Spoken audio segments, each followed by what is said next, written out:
जेबे 40टी बसंत बीती जाइथिबो मो पक्षरे सेबे तुमे यौवनर सीढ़ी चढ़ुथुब तुमर एई लालित पादरे।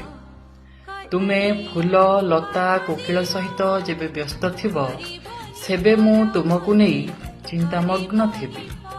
तुमर अनिच्छा सत्वे तुम हाथ धरी मु चलिबाकू जेबे चेष्टा करे पादे दुई पाद चली एमिति थकी पड़े।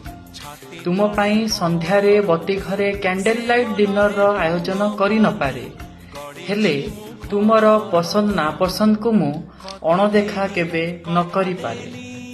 सकाळू डेरी रे उठी कॉफी पीबा तुमर कुआडे अभ्यास। मोर चा पियारू प्रमोशन हेई कॉफी पीबा मोर एक प्रयास। ग्रेवयार्ड रो शांत माटी रे मु जेबे सोईथिबी आशा करिबी तुम सहित बिताइथिबा सबु समय रे केबे कष्ट देई नथिबी।